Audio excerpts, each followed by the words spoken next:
Hello दोस्तों, आज आपको मैं बताने वाला हूँ कुछ ऐसी बातें जो आपके लिए जाननी बहुत ही ज़्यादा ज़रूरी है। इन बातों को अगर आप जान लोगे तो आपके बोर्ड के एग्ज़ाम बहुत ही ज़्यादा अच्छे निकल जाएँगे और आपको कोई रुकावट भी नहीं आएगी, आपको कोई परेशानी भी नहीं आएगी।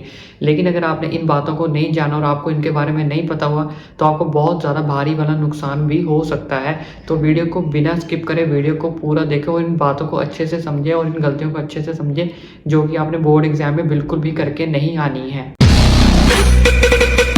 तो सबसे पहली गलती जो बच्चे क्या करते हैं, जैसे ही अब एग्जामिनेशन हॉल के अंदर जाते हैं, अपना रोल नंबर बाहर से देके एग्जामिनेशन हॉल के अंदर एंटर कर जाते हैं और जाके अपने बेंच डेस्क के ऊपर क्या कर जाते हैं, जाके बैठ जाते हैं। कभी भी ये गलती ना करें, बेंच पर बैठने से पहले अपने हेयर देयर यानी कि आसपास चेक करें कि कोई चिट, कोई पर्ची वगैरह कुछ गिरा तो नहीं है, क्योंकि वैसे तो वहाँ पे साफ सफाई होगी ही होगी, लेकिन आपकी खुद की जिम्मेदारी भी बनती है कि अपने डेस्क के नीचे, ऊपर, नीचे सारी जगह चेक कर लें कि कोई पर्ची, कोई चीट, कोई पेपर का टुकड़ा तो नहीं है।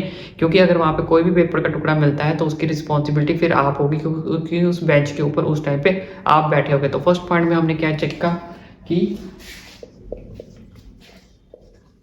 Check here and there your and your bench या डेस्क।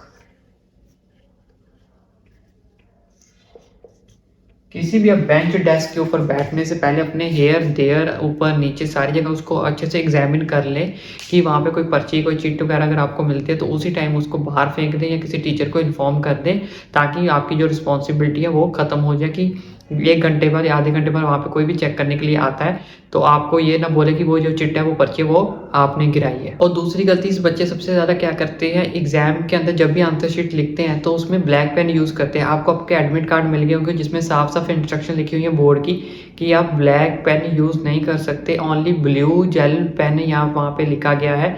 तो बहुत सारे बच्चे क्या करते हैं, ब्लैक पेन साथ लेके जाते हैं और वहाँ पे जितने भी उनके मेन हेडिंग्स होते हैं इंट्रोडक्शन करने के लिए तो उसके लिए ब्लैक पेन यूज़ करते हैं या फिर अंडरलाइंस करने के लिए। तो कभी भी आपको जो है वो ब्लैक पेन यूज़ नहीं करना है एग्जाम के अंदर। अगर आप ब्लैक पेन यूज़ करते हो तो आपके एग्जाम के अंदर आपको बहुत ज़्यादा भारी वाला नुकसान भी हो सकता है। आपका जो पेपर है वो कैंसिल आउट भी हो सकता है, क्योंकि बोर्ड की तरफ से ब्लैक पेन यूज़ करने के लिए आपको कोई भी परमिशन नहीं दी गई है। तो नेक्स्ट चीज़ में आपने क्या ध्यान रखना है नेक्स्ट पॉइंट में इस गलती के अंदर, कि don't use the black pen. आपको ब्लैक पेन यूज़ नहीं करना है। सेकंड पॉइंट हमारा क्या है, don't use the black pen. Black pen को कभी भी यूज ना करें अपनी आंसर शीट के ऊपर। और जो भी मैं आपको थर्ड पॉइंट बताने वाला हूँ वो तो बहुत ही ज़्यादा मस्त इंपॉर्टेंट है। वो गलती तो आपने कभी भी नहीं करनी है। उस गलती से क्या होगा, आपका एग्जाम तो चलो वो चल जाएगी आपकी गलती ये वाली एग्जाम के अंदर, लेकिन आपकी जो प्रेजेंटेशन है एग्जाम की वो पूरी तरह खराब हो जाएगी।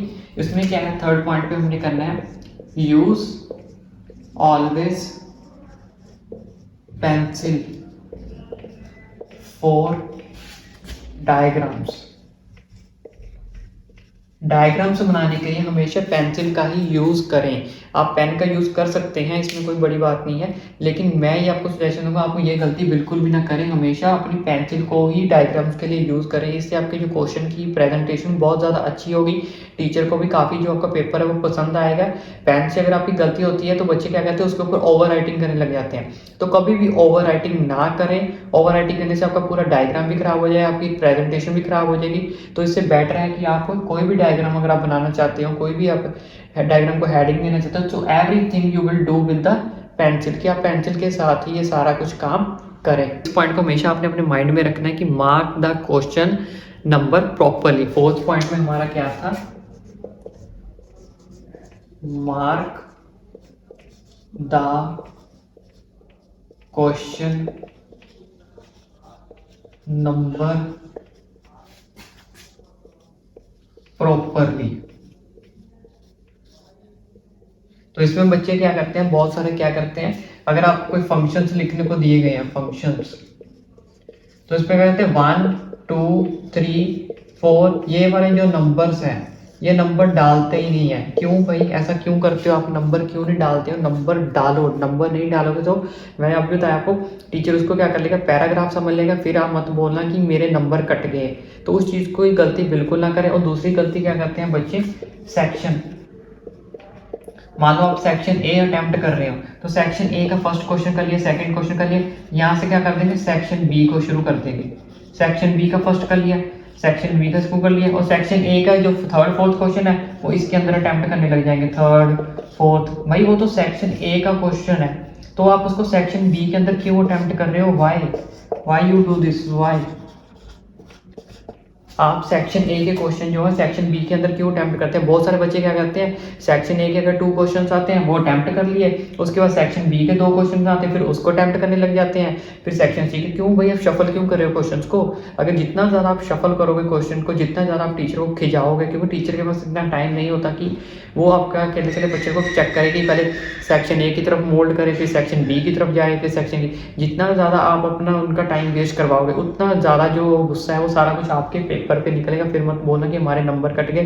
तो कभी भी ये वाली सेक्शंस वाली गलती और फंक्शन वाली जो गलती कभी मत करना। Mark the question number properly, सारे के नंबर जो क्वेश्चन आपको प्रॉपर्ली आपने मार्क करके ही लिख के आने एग्जाम के अंदर। तो ये वाला हमारा जो पार्ट था, ये 5th पार्ट था, डोंट शफल द क्वेश्चंस। अब आपने अपने क्वेश्चंस को क्या करना है, शफल नहीं करना है। डोंट शफल द क्वेश्चंस, अपने क्वेश्चंस को क्या करें, शफल ना करें। मार्क्स पूरे नंबर डालें 1 2 3 4, और शफल जैसे मैंने आपको बताया, सेक्शन ए वाला सेक्शन बी में नहीं जाना चाहिए, सेक्शन बी वाला सेक्शन ए में नहीं जाना चाहिए। और लास्ट में एक बच्चे और गलती करके आते हैं, वो अपने एग्जाम्स को कंडक्ट तो करते हैं, लेकिन बहुत बच्चे कई ऐसे मैंने देखे कि वो बहुत टाइटली लिख के आते हैं। क्यों भाई, आप टाइटली क्यों लिखते हैं? बोर्ड आपको खुले पैसे ले रहा है जब आपसे, तो आपको खुली शीट्स दे रहा है, तो आप खुली लिख के आओ ना। तो आप टाइटली क्यों लिख के आते हो? बहुत सारे बच्चे इतना ब्रीक लिखते हैं, वो टीचर को भी समझ नहीं आती यार ये क्या लिखा हुआ है। इतनी बीच में 1-2 लाइन्स का गैप छोड़ना चाहिए। आप कोई बच्चे गैप से नहीं छोड़ते, बड़ी मुश्किल से 1 आधी लाइन का गैप छोड़े। भैया अगर 2 लाइन्स का गैप भी छोड़ दोगे तो कोई बड़ी बात नहीं। आपकी प्रेजेंटेशन जो पेपर की है वो बहुत ज़्यादा अच्छी होनी चाहिए। जितनी ज़्यादा आपकी प्रेजेंटेशन अच्छी होगी, उतने ज़्यादा जो टीचर का मार्क्स है वो भी दिल करेगा कि आपको वो मार्क्स जो है खुल कर दे। तो आपको खुलकर नंबर लेने हैं, ना कि खुलकर नंबर गंवाने हैं। चलो मिल गया ठीक है, नहीं यार क्यों भाई, एक बार नंबर मिलने, एक बार ही सर्टिफिकेट बनना है बोर्ड का, दोबारा सर्टिफिकेट नहीं बनेगा। तो इस चीज़ को हमेशा माइंड में रखें। Try to use your full copy. Next point है हमारे पास, नेक्स्ट जो गलती करते हैं बच्चे, वो गलती क्या है, try to use your full copy. जो भी आपको एग्जाम की कॉपी दी जाती है उसको फुल यूज करें। अब आपने हमेशा अपने क्लास में सुना होगा, टीचर बोलते हैं कि हमेशा बच्चों कोई क्वेश्चन छोड़ के नहीं आना, सारा का सारा पेपर अटेम्प्ट करके आना है। तो मैक्सिमम आपने पेपर अटेम्प्ट करना है, लेकिन थोड़ा खुला करके अपनी कॉपी को मैक्सिमम यूज करें, उसको मैक्सिमम फुलफाइज करें। फुली जितना आप उसको भर सकते हो उतना भरिए, क्योंकि आपका जो पेपर है वो आपके नंबर ऑफ पेजेस पे भी डिपेंड करता है कि यार, क्योंकि हर टीचर जो है वो एग्जामिन कर लेता है, अंदाजा लगा लेता है कि अगर साइंस का पेपर है तो कम से कम 20-22 सीटें जो है वो भरी होनी चाहिए। लेकिन कई बच्चे ऐसे होते हैं वो 17-16 पेजेस में काम करके खत्म करके आए, चाहे उन्होंने सारा पेपर अटेम्प्ट किया, लेकिन वो इतना टाइटली कर देते हैं कि जो टीचर होता है उसको खुद भी समझ नहीं आती यार यहाँ पे क्या लिखा हुआ है, क्या लिखा, क्योंकि वो टीचर आपके सामने बैठ के एग्जाम आपका चेक नहीं करता, जो आपसे ये पूछ ले बेटा यहाँ पे क्या लिखा है, बेटा यहाँ पे क्या लिखा है। तो सारी की जो सारी गलतियाँ वो आपकी ही मानी जाएगी, क्योंकि सारा का सारा जो पेपर है टाइटली वो आपने कंडक्ट किया है। तो कभी भी पेपर को इतना टाइटली कंडक्ट मत करें। अपनी जो एग्ज़ाम की कॉपी है बोर्ड की तरफ से आती है उसको पूरा का पूरा यूज़ करें, मैक्सिमम यूज़ करें। जितना आप उसके साथ फ़ायदा ले सकते हो उसका मैक्सिमम फ़ायदा लें, और अपने आंसर्स को खुला लिखें, अपनी कॉपी को फुली यूज़ करें। क्योंकि कुछ क्वेश्चंस ऐसे होते हैं या कुछ शीट्स ऐसी होती हैं जो एग्ज़ाम क्या कहते हैं जज कर लेता है एग्जामिनर कि इसने 22 पेजेस लिखे हैं, मतलब ये टॉपर स्टूडेंट है, इसने काफ़ी कुछ अंदर लिखा हुआ है। तो टीचर आपको ऐसे खुले दिल से नंबर देगा। अगर आपने 15-16 में अपना पेपर खत्म कर दिया तो लगेगा यार एवरेज बच्चा है, बड़ी मुश्किल से 40-50 तक पहुंचेगा। तो ये गलती कभी मत करें। तो ये थी वो 6 गलतियाँ जो बच्चे बहुत ही ज़्यादा करके आते हैं। दोबारा रिपीट करो, check here and there and your bench desk. अपना बेंच डेस्क जब भी एग्जामिनेशन हॉल के अंदर जाओ, अपना बेंच डेस्क आसपास सारा कुछ चेक कर लो कि नीट एंड क्लीन है, कोई पर्ची, कोई चीट, कोई पेपर का टुकड़ा कुछ भी नहीं पड़ा होना चाहिए।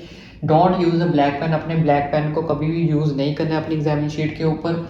Use always pencil for diagram. Diagram के लिए हमेशा पेंसिल्स का ही इस्तेमाल करें। Mark the question number properly, जितने भी आप क्वेश्चन अटैम्प्ट कर रहे हो, क्वेश्चन 1, क्वेश्चन 2, क्वेश्चन 3, सबके मार्क जो है अटैम्प्ट प्रॉपर्ली होने चाहिए। डोंट शफल द क्वेश्चंस को कभी भी शफल ना करें। सेक्शन ए वाला सेक्शन बी में ना लिखे, बी वाला सी में ना लिखे, सी वाला ए में ना लिखे, कभी भी क्वेश्चंस को आपने शफल नहीं करना है। Try to use your full copy, तो यहाँ पे आप फिल कर सकते हैं, try to fill your copy. अपनी कॉपी को जितना मैक्सिमम फिल कर सकते हो उतना फिल करके आना है अपने 20, 22, 24 जितने पेजेस आप फिल कर सकते हो मैक्सिमम ट्राई करो अपनी कॉपीज को फिल करो। इतना भी खुला मत लिख देना कि साफ ही पता लगे कि खुला खुला लिखा हुआ है, लेकिन मैक्सिमम जितना यूज कर सकते हो अपनी कॉपी को फिल कर सकते हो उतना जरूर फिल करें।